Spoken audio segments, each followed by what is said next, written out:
ये गृहस्थी बहुत सुंदर साधन है भगवत प्राप्ति का, बहुत सुंदर साधन है। यदि सुलझ करके संत संग करते हुए संतों के द्वारा बताई रहनी से रहा जाए तो घर में ही भगवत प्राप्ति हो जाए, गृहस्थ धर्म में। पर बहुत कठिन है। गृह कारज नाना जंजाला, तेति दुर्गम शैल विशाला। कलह, अशांति, तृष्णा, वासना, कामना, नाना प्रकार की समस्याएं, नाना प्रकार की चिंताएं, नाना प्रकार की आवश्यकताएं इतनी माया फेंक देती है कि घर गृहस्थी में उलझा हुआ व्यक्ति ये सोच ही नहीं पाता कि मेरा जन्म किस लिए हुआ है। सच्ची कहते हैं आपसे, कभी हमने सुना ही नहीं कि भगवत प्राप्ति करनी है या भगवत प्राप्ति क्या है, कोई चर्चा नहीं सुनी हमने। बस वही जहां चार लोग बैठेंगे, यार तुम तो बड़े भाग्यशाली भय, अपने लड़का का ब्याह कर लिया, अब कोई मिले तो यार हमारे भी लड़का करवा। यही प्रपंच की बात है, यही प्रपंच। हमने तो गाड़ी खरीद ली, हमने मकान बना लिया, हमने बस यही उपलब्धियां, यही जीवन का लाभ। कोई भजन, कोई भगवत प्राप्ति या कोई आवागमन से मुक्ति की बात कहीं आपको नहीं मिलेगी। अगर मिलेगी तो भगवत प्रेमी महात्माओं के संग से मिलेगी। ये हमने देखा है, खूब अच्छे से देखा है। सर्दी का समय है, आग जला ली, 10 लोग बैठ गए, 4 घंटे वही प्रपंच, एक बार राम कृष्ण हरि, एक बार भी नहीं। किसी के हृदय में भजन की कोई वृत्ति ही नहीं। गृहस्थी में हमने देखा, ये तो बड़े अहोभाग्य हैं जो अपने घर परिवार के सब कार्यों को सुव्यवस्थित करते हुए भगवत आराधना, भगवत प्रार्थना, भगवत सेवा, भगवान नाम जप। अरे हम इनको बहुत धन्यवाद देते हैं। दिन भर रिक्शा चलाते हैं, वृंदावन वास करते हैं, श्री जी की सेवा पधराए हुए हैं। कैसे बताएं कितने सौभाग्य इनके हैं। मरा जा रहा है प्राणी, केवल रुपया पैसा भोग सामग्री, मर गया, फिर न जाने कितनी नीच योनियों में जन्म होता है। ये गृह कारज नाना जंजाला, तेति दुर्गम शैल विशाला। बहुत बड़ा पहाड़ है गृहस्थी का, जिसको पार करके भजन करना। गृहस्थी अगर थोड़ा भजन करके धर्म से चले तो उतने से ही भगवान प्रसन्न हो जाएंगे, क्योंकि बहुत कार्य उसके पास है। आप उन समस्याओं को नहीं समझ सकते हैं जो विरक्त भाव में है, क्योंकि अपने लोगों ने देखा ही नहीं उस विषय को, बचपन से निकल पड़े। लेकिन थोड़ा अनुमान लगा सकते हैं। जब हम पढ़ते हैं तो जब हमारी पढ़ाई की फीस, हमारे कपड़े, हमारे परिवार के लिए सब आवश्यक सामग्रियां, और वो एक आदमी कमाने वाला, वो भी एक किसान, उसके चेहरे की हालत देखो जब उससे कहा जाता है कि हमारी फीस महीने की दीजिए। हाँ देखो देंगे। एक किसान आदमी अगर 4 टमाटर खरीदने जाएगा तो गेहूं बेच के उसकी सिंचाई कितना कितना कितना का। एक आदमी नौकरी करता है, उसको एक सीमित अर्थ मिलता है, उससे पूरे परिवार का। वो भजन, भगवत प्राप्ति, मोक्ष प्राप्ति, अरे भूल जाओ, कहीं कोई चर्चा नहीं। हमने देखा है, कोई चर्चा नहीं। प्रथम वर्ण में जन्म हुआ है तो भाई थोड़ा सुबह सुनो, जल्दी तैयार, ओम दे जल्दी तैयार करो, कोई मतलब नहीं है। तन मन धन सब तेरा, वो चिंतन उधर चल रहा है। उसको अपने कार्य में जाना है, हल जोतला है, या अपनी ड्यूटी में जाना है। भगवत प्राप्ति चिंतन गृहांध कूपे। बूढ़ा के घर में जानते हो कैसे होती, छोटा लड़का था, बस उसको डुलाते रहो, माला नहीं लेके बैठे लो। गीता भागवत सुनने का स्वभाव है नहीं है। बहुत बहुत बहुत धन्यवाद है जिनको गृहस्थी में रह के भजन करते हैं। सच्ची मानना, बड़े बड़े परमहंसों के माता पिता गृहस्थ ही हुए हैं। बड़े बड़े परमहंसों का उदर पोषण गृहस्थों से ही होता है। बड़े बड़े परमहंसों के शरीर का वस्त्र गृहस्थों से ही मिलता है। आप गृहस्थ धर्म में रह करके यदि नाम जप करते हैं, अतिथि सेवा, साधु सेवा करते हैं, तो सच्ची मानिए वो आपको निश्चित भगवत प्राप्ति है, निश्चित। एक तपस्वी आजीवन कठोर तपस्या जितेंद्रियता से जिस पद को प्राप्त करता है, गृहस्थी केवल पापाचरण न करे तो उसी से उसे भगवत प्राप्ति होती है। गृहस्थी में थोड़ा सा भी धर्म महान उन्नति का कार्य कर सकता है। बस ये ध्यान रखे, इतना भुलावा है कि भजन नाम की कोई वृत्ति नहीं मिलती। कोई अगर भजन कर पा रहा है तो संतों की कृपा से। सच्ची मानिए, संतों की कृपा का एक अमोघ फल हम देखते थे।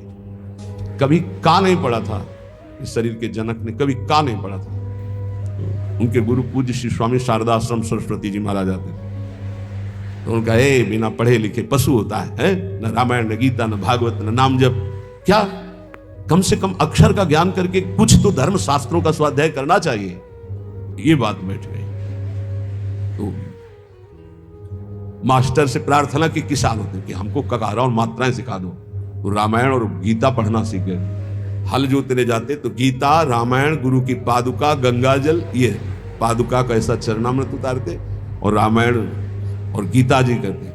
चाहे दिन के 12 बज गए हो 4 बजे से, फिर ये करने के बाद जब प्रसाद तो भगवान नाम कीर्तन, खड़े होकर आसपास देखकर थोड़ा सा धर्म भी महान भगवत प्राप्ति का हेतु कर देगा।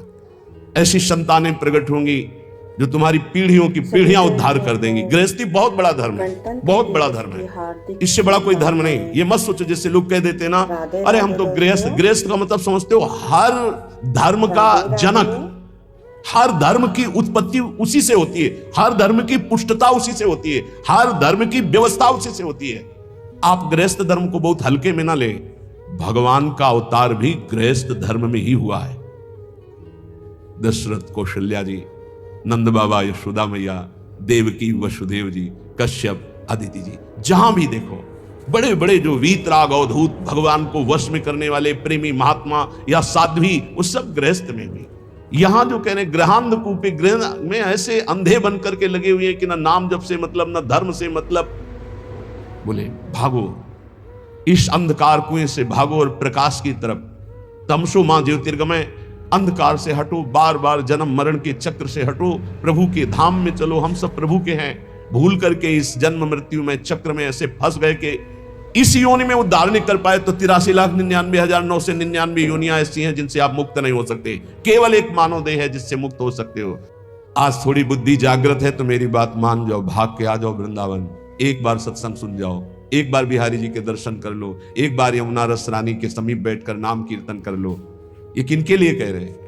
घर गृहस्थी में हो तो पैसा बढ़े, समय निकले तो विदेश घूमने की बात मन में मत लाओ। धर्म क्षेत्रों की यात्रा करो, भगवत क्षेत्रों की यात्रा करो, वहां संयम पूर्वक पुण्य अर्जन करो, नाम जप करो, तो तुम्हारा परम मंगल हो जाएगा। आज ऐसी बुद्धि खराब हो गई कि लाखों रुपया खर्चा करेंगे लेकिन ऐसी जगह देखेंगे जाके जहां बुद्धि और मलिन हो जाए। कहां जा रहे हैं? अमुक देश में जा रहे हैं। काहे के लिए? बोले नेत्र चराने के लिए जा रहे हैं। जैसे लोग बकरी चराने जाते थे, हम नेत्र चराने जाते हैं। हमें बताया गया, क्यों बताया, क्यों? लाखों रुपए की टिकट लगाएंगे लेकिन धाम में आकर के, तीर्थ में जाकर, संगम, काशी, कितने पावन पावन पुरिया हैं। 4 दिन का नाम कीर्तन बैठल हुआ हो अखंड, 1000, 2000, 4000 संतों को बैठ के पवा, उनकी जूठन पाओ, देखो निहाल हो जाओगे। अर्थ का प्रयोग करना भगवान के कृपा पात्रों को आता है। अर्थ का प्रयोग करना भगवान के कृपा पात्रों, शोधन धन्य प्रथम गति जाकी। भगवान के धामों में आकर नाम कीर्तन करो। हमारी बात मान लो, अगर कुछ भी अर्थ तुम्हारे पास ज्यादा है, 4 घंटे नाम कीर्तन बैठलवा दो। तुम नहीं कर सकते हो निरंतर नाम जप, तो ऐसे संयोग बैठा लो, भजन करने वालों को सुविधा दे दो। धाम आ गए, यहाँ के पशु पक्षियों को, मान लो ज्यादा पैसा नहीं, 2-4 किलो चना ले फुला दे, पशु पक्षियों को पवार है, गाय को एक दिन चारा पवा। ये धर्म कार्य करो। लाखों रुपया खर्च करके कहां जा रहे हो संसार को देखने के लिए? भारत जैसी पावन भूमि कहां है? यहां एक से एक ऐसे भजन की वृत्तियां प्रकट हो जाएं, ऐसे धर्म क्षेत्र, तीर्थ क्षेत्र, ऐसे भगवत धाम हैं। श्रीपाद कह रहे असंख्य जन्म बर्बाद कर दिए, लौटो, एक बार श्री धाम वृंदावन में आ जाओ। तुम्हारे मोह पास को काटने के लिए समर्थ श्रीधाम वृंदावन सत्संग करा देगा। सत्संग ऐसी कैंची है जो मोह पास का नाश करती है। तुम समझ रहे हो कि हमारा यही कर्तव्य है कि इनका पालन पोषण करके खूब चाहे जितना पाप कर्म करे, तो श्रीपाद कह रहे निज सर्वनाश करो।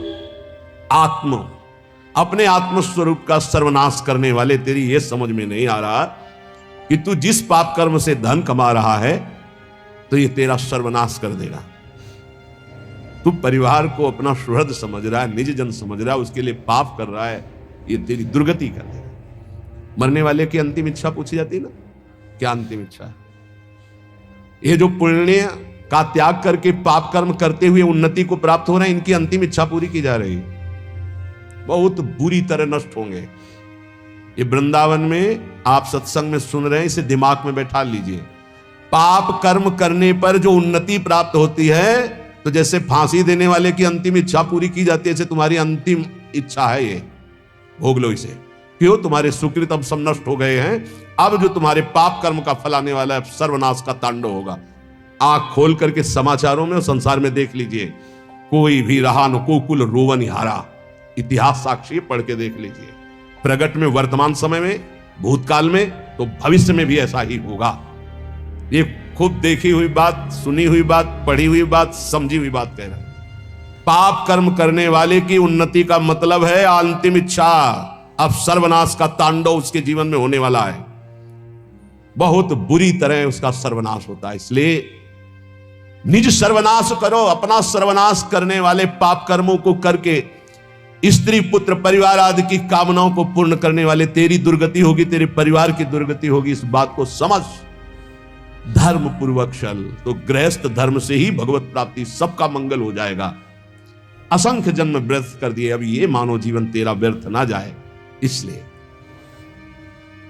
कोई तुझे ऐसा भी समझाएगा, ऋण ग्रस्तो यायाम कथमः वृंदावनमहम, देखो तुम्हें हमारा ऋण है, मातृ ऋण, पितृ ऋण, ऋषि ऋण और भी जगत के ऋण। तुम कैसे वृंदावन जा सकते हो? कैसे तुम भजन कर सकते हो? कैसे तुम भगवान की आराधना कर सकते हो? नहीं। त्यजेयम व्या वृद्धावगति पितर उदार शिशुकान, देखो तुम्हारे वृद्ध माता पिता हैं, इनको कैसे, देखो तुम्हारे छोटे पुत्र हैं, पत्नी है, इनकी मदगत प्राण, ये तुम पर प्राण न्यौछावर किए, तुम माला लेकर बैठने वाली बात सोचते हो? नहीं नहीं। कथम मां मज्जीवान बत परिहरेयम निज जनान, तुम कैसे अपने निज जनों की याद छोड़कर भगवान की याद कर सकते हो? नहीं। ऐसे फांसता है मोह जाल संसार का। संताशिश्लाघ्यो भूतेत्य फल कलनो मुह्यति बुद्धि, ए दुर्बुद्धि, इसमें मत फंस। इसका तात्पर्य ये नहीं कह रहे कि भाग करके बाबा जी बन जाओ, इसका तात्पर्य कह रहे इनके द्वारा मोह जाल में फंसकर पापाचरण मत कर, धर्म के द्वारा अपने, तभी हमका प्रणाम है उनको जो